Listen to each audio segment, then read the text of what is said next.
காட்டில் ஒரு நரியும் ஆமையும் அருகருகே வாழ்ந்தன. நரி எப்பவும் வேகமாக ஓடி, "நீ ரொம்ப மெதுவா இருக்கே ஆம, உன்னை பார்க்கும்போதே எனக்கு தூக்கம் வருது" என்று கேலி செய்யும்.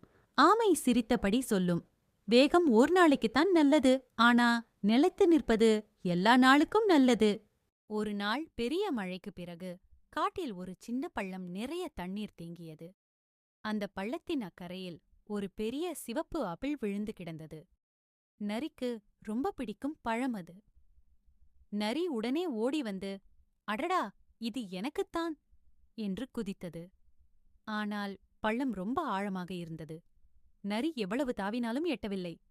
கால் நனைந்து சேறுபட்டு கோபத்தோடு நின்றது. அப்போது ஆமை மெதுவாக வந்தது.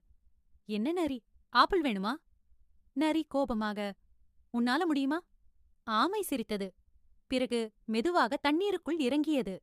மெதுவாக மெதுவாக நீந்தியது. ஆழம் அதிகம் இருந்தாலும் அது மூழ்காமல் மெல்ல சென்று ஆப்பிளை வாயில் கடித்து எடுத்துக்கொண்டு மீண்டும் மெதுவாக நீந்தி வந்தது. பள்ளத்தின் இக்கரையில் இறங்கி ஆப்பிளை நரியின் முன் வைத்தது. "இது உனக்கு